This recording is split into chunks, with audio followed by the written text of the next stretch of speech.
आज की इस खास चर्चा में आप सबका स्वागत है। आज हम एक ऐसे विषय में उतर रहे हैं जो हम सबकी जिंदगी का हिस्सा है, रिश्ते। बिल्कुल। वो बंधन जो हमें बनाते हैं, खुशी देते हैं और कभी-कभी सच कहूं तो बहुत उलझा भी देते हैं। हाँ, ये तो है। आखिर क्यों कुछ रिश्ते इतने मुश्किल हो जाते हैं? क्या उनमें वाकई गहरी खुशी मिल सकती है? बड़े सवाल है ये।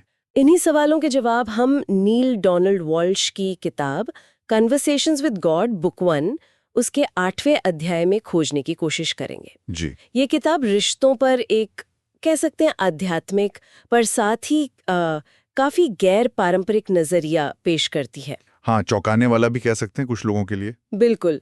तो आज हमारा मकसद है इस अध्याय के जो मुख्य विचार हैं उन्हें समझना। रिश्तों का असली मकसद क्या है इस किताब के हिसाब से, हम आमतौर पर क्या गलतियां कर बैठते हैं और खुद को जानने की हमारी जो यात्रा है उसमें इन रिश्तों की जगह क्या है।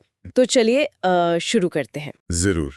देखिए, इस किताब का पहला और सबसे बुनियादी तर्क ही हमारी आम सोच को आप कह सकते हैं हिला देता है। अच्छा। ये कहता है कि हमें रिश्तों के बारे में कुछ नया सीखना नहीं है। सीखना नहीं है। नहीं, बल्कि हमें वो दिखाना है, वो जाहिर करना है जो हम अंदर से गहरे स्तर पर पहले से जानते हैं। ओके, दिखाना है जो हम जानते हैं। जी।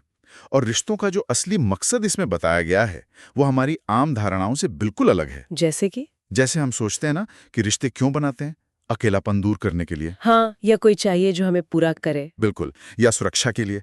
लेकिन ये किताब कहती है नहीं, असली मकसद है स्वयं के जो ऊंचे पहलू हैं, जो हमारे बेस्ट वर्जन है, उनको बनाना, उनको व्यक्त करना और उनको अनुभव करना। खुद को बनाना और अनुभव करना रिश्तों के जरिए। हाँ, ये खुद को जानने और बनाने का एक बहुत शक्तिशाली जरिया है। यहां तक कि किताब ये भी कहती है कि रिश्तों के बिना हम एक पहचानी जा सकने वाली इकाई के तौर पर शायद ब्रह्मांड में मौजूद ही ना हो। अरे, ये तो बहुत बड़ी बात है। हाँ, मतलब हम जो भी हैं वो किसी दूसरी चीज या व्यक्ति के संदर्भ में ही हैं। रिलेटिविटी, सापेक्षता। ठीक है, मतलब अच्छा होने के लिए बुरे का होना जरूरी है, वैसा कुछ। बिल्कुल। कुछ होने के लिए उसका विपरीत या उससे अलग कुछ होना जरूरी है ताकि आप उसे पहचान सकें। ये दिलचस्प है कि हमें सीखना नहीं, जाहिर करना है और मकसद खुद को बनाना है। लेकिन अगर ऐसा है तो फिर असल जिंदगी में इतने रिश्ते नाकाम क्यों लगते हैं? कड़वाहट क्यों आ जाती है? दर्द क्यों होता है? हाँ, वाजिब सवाल है। और किताब इसका भी जवाब देती है। कहती है कि रिश्ते अक्सर इसलिए बिगड़ते हैं या नाकाम होते हैं क्योंकि हम उनमें गलत वजहों से घुसते हैं। गलत वजह मतलब इस नजरिए से कि हमें रिश्ते से क्या मिलेगा, हम इससे क्या हासिल कर सकते हैं। अच्छा, हाँ, ये तो होता है। बजाय इसके कि हम ये सोचें कि हम रिश्ते में क्या दे सकते हैं, हम क्या योगदान कर सकते हैं, या हम खुद उस रिश्ते के जरिए क्या बन सकते हैं, कैसे बेहतर हो सकते हैं। फोकस लेने पर होता है, देने या बनने पर नहीं। बिल्कुल। और दूसरी बड़ी गलती, हाँ। वो जो आपने पहले कहा था, ये सोचना कि कोई खास इंसान आएगा और हमें पूरा कर देगा। हम अधूरे हैं और वो हमें पूरा करेगा। हाँ, ये तो बहुत कॉमन है। फिल्मों में, गानों में, हर जगह यही दिखता है। सही कहा। और किताब इस पर बहुत जोर देती है। कहती है कि रिश्ते का मकसद किसी ऐसे को ढूंढना नहीं है जो आपको पूरा करे। तो फिर क्या है? मकसद है किसी ऐसे को पाना जिसके साथ आप अपनी पहले से मौजूद पूर्णता साझा कर सकें। अपनी पूर्णता साझा कर सकें। वाह। जी। जब हम दूसरे पर ये बोझ डाल देते हैं कि वो हमें पूरा करे, तो ये ना सिर्फ उसके साथ नाइंसाफी है, बल्कि ये तय है कि हमें निराशा होगी, गुस्सा आएगा जब वो हमारी उम्मीदों पर खरा नहीं उतरेगा, जो कि वो उतर ही नहीं सकता। क्योंकि कोई दूसरा हमें पूरा कर ही नहीं सकता। बिल्कुल। तो ये हमें एक बड़े विरोधाभास पर ले आता है जिसका जिक्र है। हाँ। एक तरफ तो कहा जा रहा है कि आपको अपनी पूर्णता महसूस करने के लिए किसी एक इंसान की जरूरत नहीं। हाँ। और दूसरी तरफ ये भी कि किसी दूसरे के बिना आप कुछ भी नहीं है। ये कैसे हो सकता है? हाँ, ये विरोधाभास है और शायद यही जिंदगी की सच्चाई है। इसे समझने के लिए थोड़ा ठहरना होगा। पहली बात कि आपकी खुशी, आपकी पूर्णता किसी एक व्यक्ति पर निर्भर नहीं होनी चाहिए। आप खुद में पूरे हैं, आपका वजूद किसी और का मोहताज नहीं। ठीक है। दूसरी बात कि आप क्या हैं, इसकी परिभाषा ही किसी दूसरे के संदर्भ में बनती है। जैसे मैंने कहा, अच्छाई को समझने के लिए बुराई का संदर्भ चाहिए। हाँ। वैसे ही खुद को प्रेमपूर्ण महसूस करने के लिए आपको किसी ऐसी स्थिति या व्यक्ति की जरूरत है जिसके साथ आप प्रेम व्यक्त कर सकें।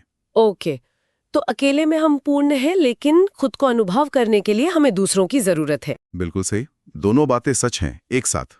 और इसी सोच में एक और बात आती है जो शायद सबसे ज्यादा चौंकाती है। किताब कहती है कि सबसे ज्यादा प्यार करने वाला इंसान वो है जो आत्मकेंद्रित है, सेल्फ सेंटर्ड। हाँ, ये शब्द तो हम नेगेटिव मानते हैं, स्वार्थी मानते हैं, और शायद लेखक ने जानबूझकर ये शब्द इस्तेमाल किया है ताकि हम रुकें और सोचें। तो यहाँ इसका मतलब क्या है? यहाँ आत्मकेंद्रित का मतलब स्वार्थी या मतलबी होना कतई नहीं है। किताब साफ करती है, इसका मतलब है स्वयं में केंद्रित होना। सेल्फ सेंटर्ड मतलब सेंटर्ड इन द सेल्फ। स्वयं में केंद्रित, इसका क्या मतलब हुआ? मतलब अपनी जरूरतों, अपनी भावनाओं, अपने विकास, अपनी भलाई को प्राथमिकता देना, पहले खुद का ध्यान रखना। अच्छा, लेकिन क्यों? तर्क ये है कि अगर आप खुद से प्यार नहीं कर सकते, खुद का सम्मान नहीं कर सकते, तो आप किसी और को सच्चा प्यार दे ही नहीं सकते। ये बात तो सुनी है। बहुत से लोग ये गलती करते हैं।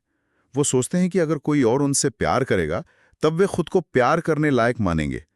वो अपना मूल्य दूसरों की नजरों में ढूंढते हैं। तो किताब इसका उल्टा करने को कह रही है। हाँ, बिल्कुल उल्टा। सुझाव ये है कि एक स्वस्थ रिश्ते में हर इंसान को मुख्य रूप से दूसरे की चिंता करने के बजाय अपने स्वयं पर ध्यान देना चाहिए। अपने स्वयं पर मतलब मैं क्या बन रहा हूँ, मैं क्या कर रहा हूँ, मैं क्या महसूस कर रहा हूँ, मैं क्या बनाना चाहती हूँ, मेरा अपना अनुभव क्या है। ओह, जब दोनों साथी ऐसा करते हैं तो रिश्ता स्वार्थी नहीं बनता, बल्कि वो दो आत्मजागरूक, आत्मसम्मानित लोगों का मिलन बनता है। लेकिन फिर साझेदारी का क्या? क्या हम एक दूसरे की जरूरतें नजरअंदाज नहीं कर देंगे? अच्छा सवाल है। किताब का तर्क है कि जब आप सच में अपने उच्चतम स्व पर केंद्रित होते हैं, मतलब प्रेम, करुणा, समझ, तो आपके काम अपने आप दूसरों के लिए भी अच्छे होते हैं। कैसे? क्योंकि गहरे स्तर पर हम सब जुड़े हुए हैं। आपका भला दूसरे के भले से जुड़ा है। लेकिन अगर आप खुद को भूलकर सिर्फ दूसरे को खुश करने में लगे हैं, अपनी पहचान खो रहे हैं, हाँ, तो वो रिश्ता टिक नहीं सकता। उसमें कड़वाहट आएगी ही। और यही वो बात है कि लोग रिश्तों में खुद को खो देते हैं। बिल्कुल, यही वो बिंदु है।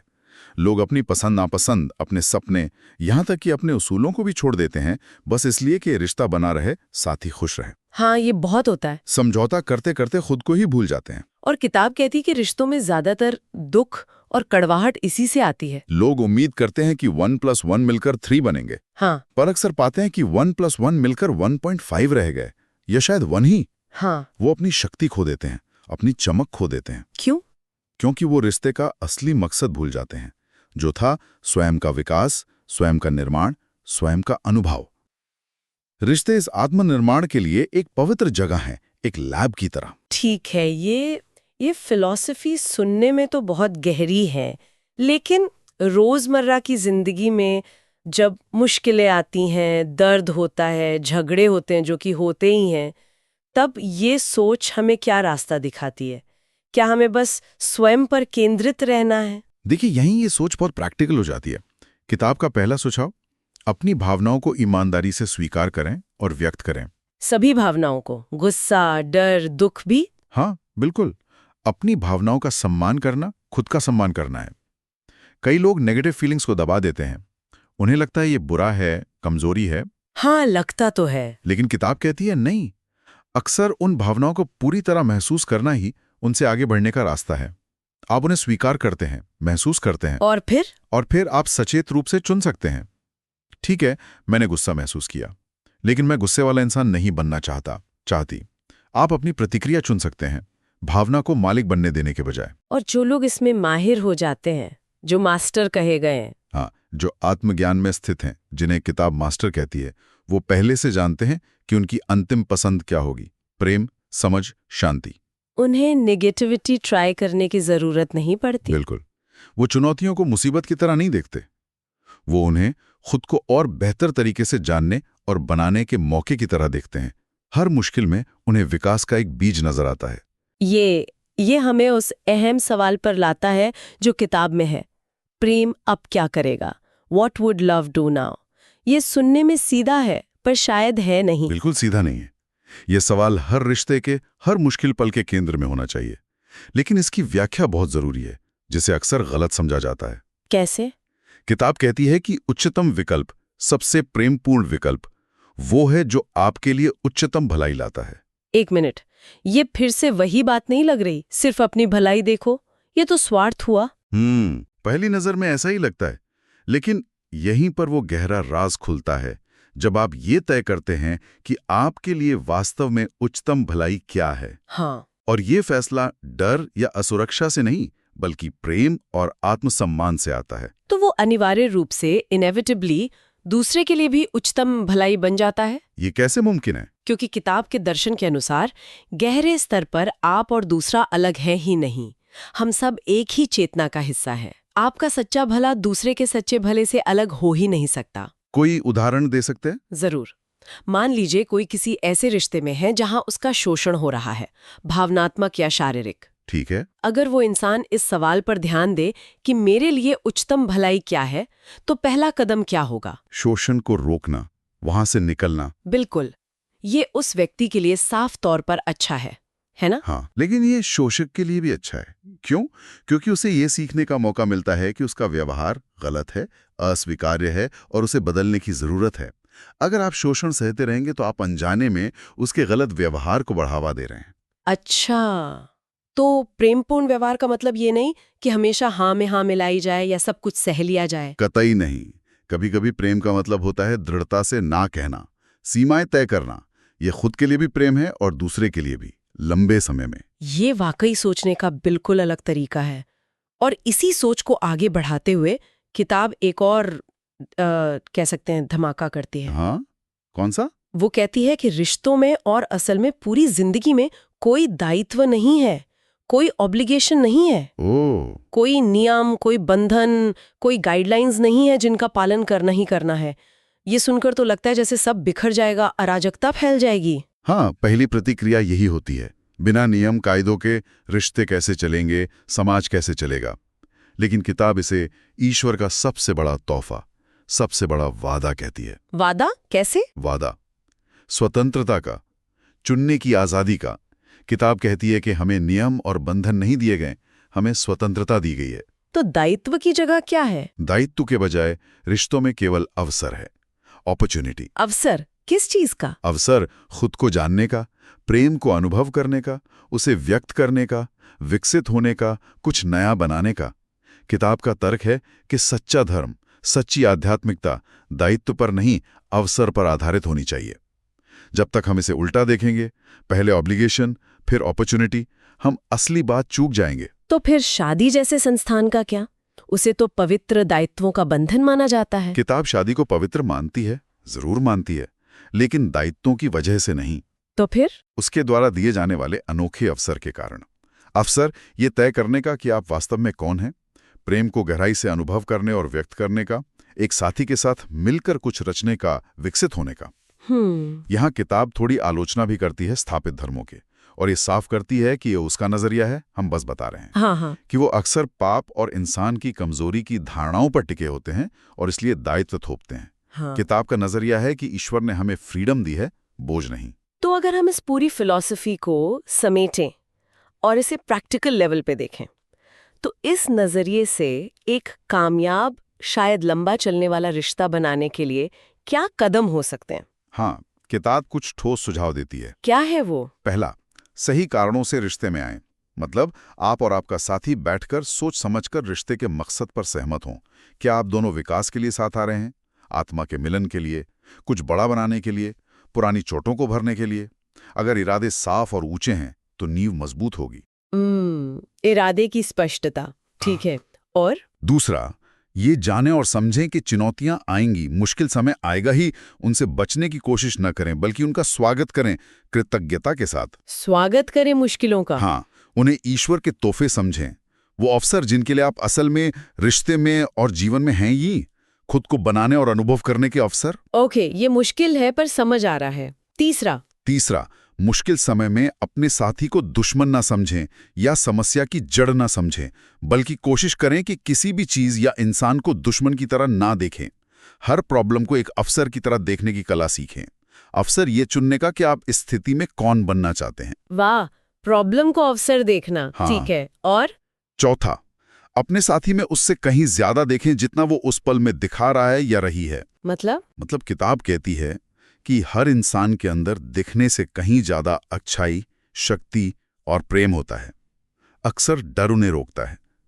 जब लोग महसूस करते हैं कि आप उन्हें उनके उस पल के व्यवहार से बेहतर मानते हैं, जब आप उनके अंदर के हीरे को देखते हैं, हाँ। तो वे सुरक्षित महसूस करते हैं और धीरे धीरे वो बेहतर हिस्सा सामने लाने लगते हैं। लोग अक्सर हमारी उम्मीदों और हमारी दृष्टि के अनुसार जीने लगते हैं। See the best in them. ये बहुत सुंदर बात है, किसी में उसका सर्वश्रेष्ठ देखना। जी। तो ये सब सुनने के बाद ऐसा लग रहा है कि ये पूरी प्रक्रिया पहले खुद को जगाने की है, जिसे किताब आत्मा का काम कहती है। हाँ। और फिर अपनी मिसाल से, अपने होने से दूसरों को जगाने में मदद करने की है, जिसे ईश्वर का काम कहा गया है। बिल्कुल। और दूसरों की मदद करने का सबसे ताकतवर तरीका है बस वो बनना जो आप सच में हैं। आपकी अपनी जिंदगी ही आपका संदेश बन जाती है। किताब में लेखक नील को भी यही बताया जाता है ना, कि वो एक मैसेंजर है। उसका काम है इन विचारों को दुनिया तक पहुंचाना, चाहे लोग माने या ना माने, मजाक उड़ाएं। हाँ, उसमें हिम्मत तो लगती है। बिल्कुल। अध्याय के आखिर में वो 2 छोटी कहानियां भी है ना, एक बच्ची जो ईश्वर का चित्र बना रही है। हाँ, और वो आदमी जो ईश्वर से अपनी बातें लिख रहा है। हाँ, दोनों इसी बात पर जोर देती हैं, बाहरी शक शुबे के बावजूद अपनी अंदरूनी सच्चाई को जानना और उसे व्यक्त करना। सही। तो आज की इस चर्चा से हमने क्या समझा? नील डोनाल्ड वॉल्श की किताब का ये अध्याय हमें रिश्तों को एक बिल्कुल अलग चश्मे से देखने का निमंत्रण देता है। ये हमारी बनी बनाई धारणाओं को चुनौती देता है और रिश्तों को आत्मविकास और आत्म अभिव्यक्ति का एक पवित्र मैदान मानता है। जी। ये हमें सिखाता है कि फोकस बाहर नहीं, अपने अंदर होना चाहिए।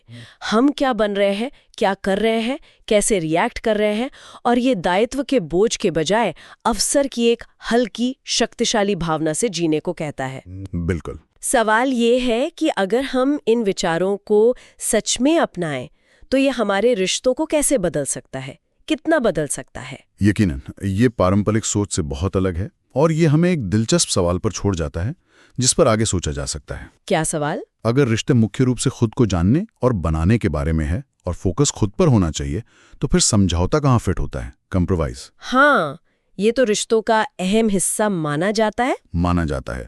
तो सवाल यह है कि इस नजरिए से कोई अपनी आत्मनिर्माण की प्रक्रिया को अपने साथी की जरूरतों और उसकी अपनी निर्माण प्रक्रिया के साथ कैसे बैलेंस करेगा, खासकर तब जब दोनों की दिशाएं शायद अलग लग रही हों। किताब इसका कोई सीधा फॉर्मूला तो नहीं देती, लेकिन उसके सिद्धांत हमें इस सवाल पर एक नए तरीके से सोचने पर मजबूर करते हैं। ये शायद हर किसी को अपने रिश्ते में खुद ही खोजना होगा। ये वाकई सोचने वाली बात है। खैर, आज के इस विश्लेषण में हमारे साथ जुड़ने के लिए बहुत बहुत धन्यवाद। धन्यवाद। उम्मीद है कि नील डोनाल्ड वॉल्श के इन विचारों ने, चाहे आप उनसे सहमत हो या असहमत, आपको सोचने के लिए कुछ नया जरूर दिया होगा।